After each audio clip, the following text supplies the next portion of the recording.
Hi, George here. At some point, you may want to add a watermark to a photo using Photoshop Elements. This is especially true if you have a small photography business or maybe a side hustle. Well, I'll show you how to do this in this beginner-friendly video. Now, if you're new to Photoshop Elements, you want to have some good training on this. Of course, I do a lot of videos here on YouTube, but to learn the program, you need to be looking at everything in the program, all the different tools, panels, menus, the whole thing, so you understand how to use the whole program. Then you can come back and easily follow my videos here on YouTube. And the best way to do that is with my complete video course for Photoshop Elements. I'll put a link for that at the top of the description. We'll look at two different types of watermarks. One is the standard signature style watermark, and the other is a sample watermark that puts sample, or whatever you want it to say, across the whole face of the image. And it'll also show you how you can save those to be used in other photos. We'll start here with this signature style. Now what I have here is just a bit of text on one layer, so there's no two layers in here. It's not a text layer and a white layer behind. It's all on one layer, similar to what you would have if you maybe signed a piece of paper with a pen and then scanned that paper. You'd have something like this. Now I have two problems in here. One is to get this over into this picture. That's not that big of a deal. The other one is we need to remove this white background from the black text. And that's also not that hard, but there are a couple of steps to make this correct.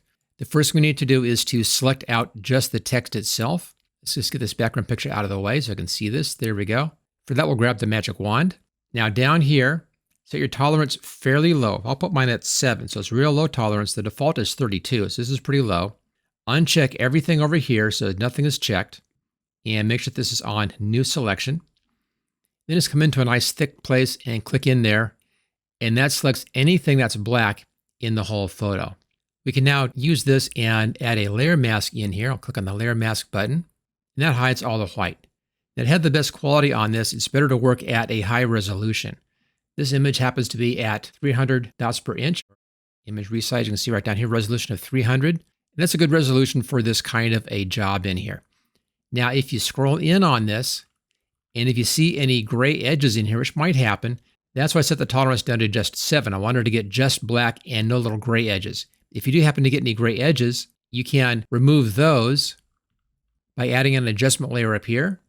Go up to Layer, New Adjustment Layer, and Levels. Choose OK. And simply drag the left side slider all the way over to the right-hand side.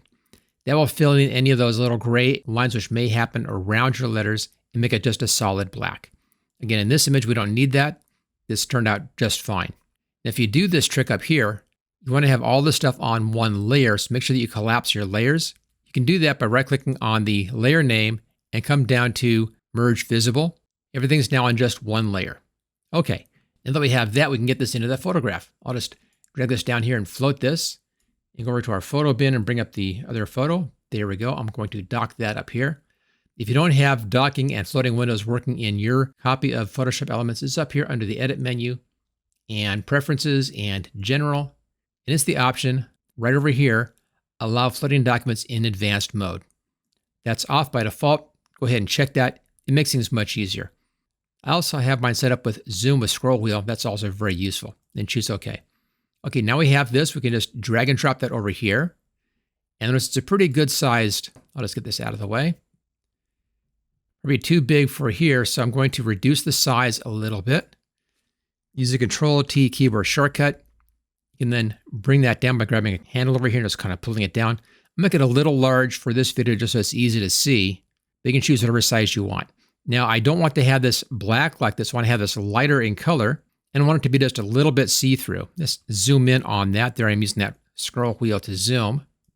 There we go. So I want to change the color in here on this. You also may want to come up here and rename this layer. I'll just call that Watermark.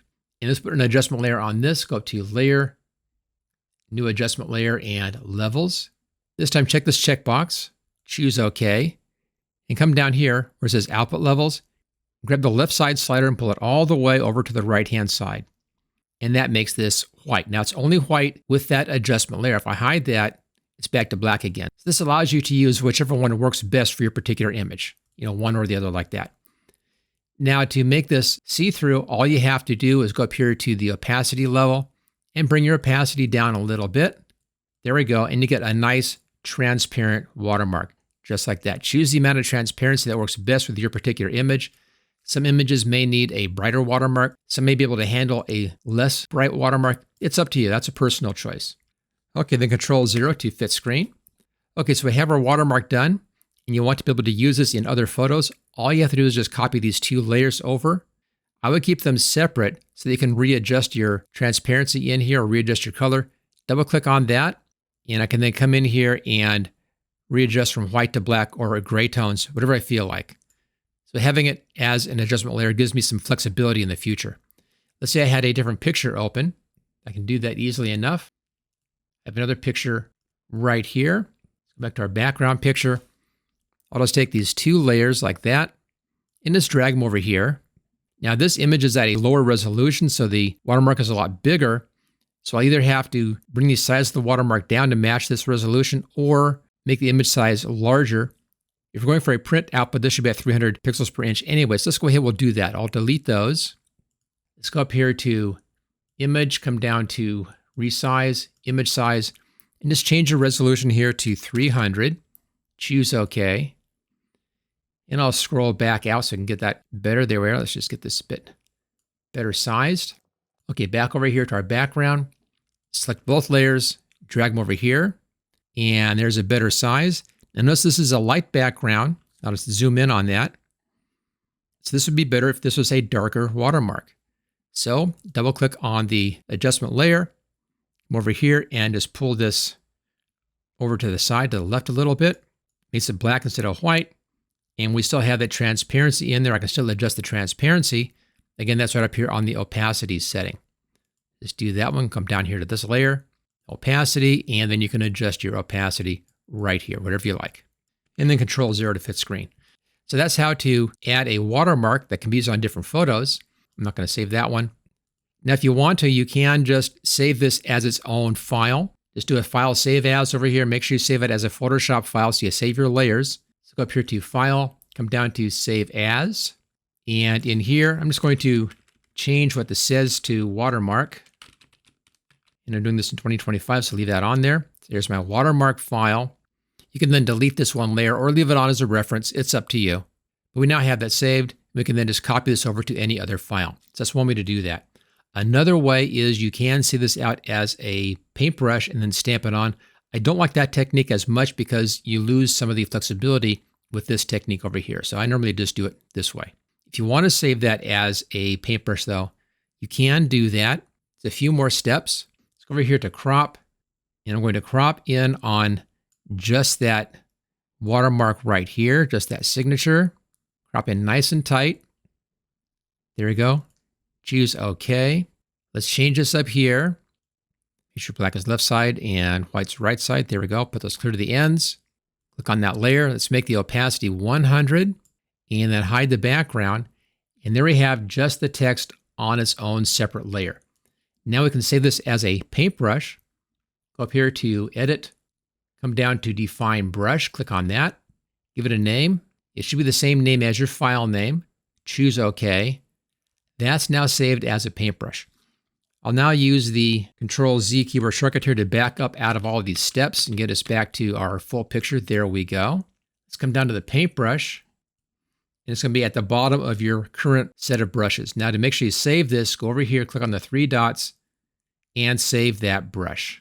And give it a name, make sure that's saved. You also probably want to come in and save the brushes so you have this as a new brush set. It should automatically default to your brushes folder right here. I'll just change the name here to Custom Brushes.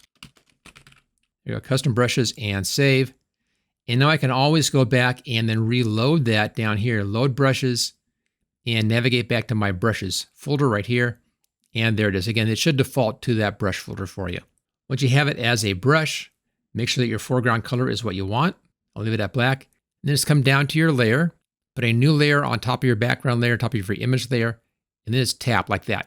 So you're just stamping it, using it as a stamp to stamp your signature onto that layer. Now the reason why I put it onto its own layer is so that we can then move it around.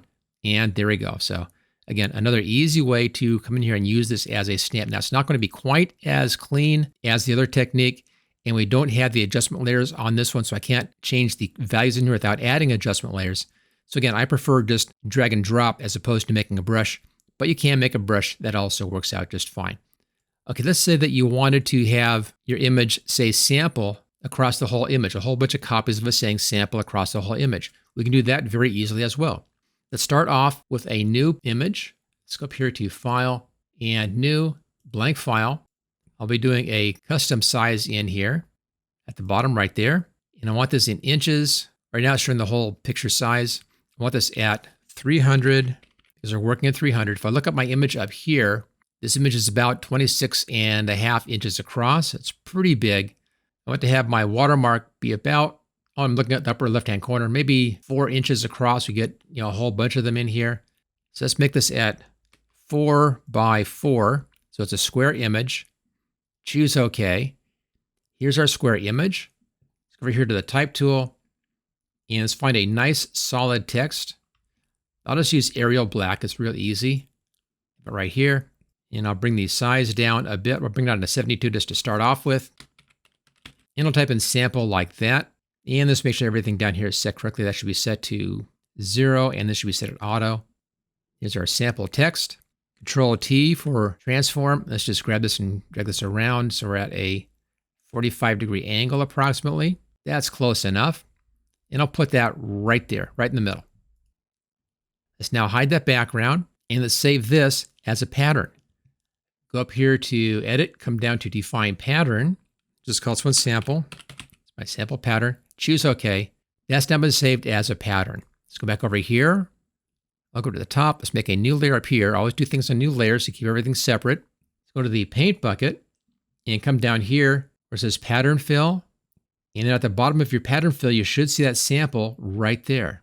Now, so you don't lose that, go up here and come down and save your patterns. This should go by default into your patterns folder right there. Let's call this one Custom Patterns. Choose Save. Okay, let's make sure that our pattern is set to our sample right there. And come in here, click any place in here, that's fine. It's going to fill that as a pattern on your whole image.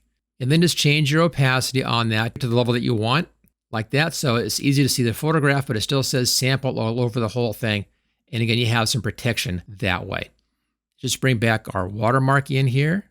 Here's our bottom watermark and also our sample watermarks on top. Now, if you want to learn a lot more about how to use Photoshop Elements, I have a great video course on how to do this. I'll put the link for that at the top of the description. Make sure you hit that like button. Also, make sure you subscribe if you haven't already done so. I'll be doing a lot more projects like this that are good for small business and side hustles during the summer, and I'll see you next time.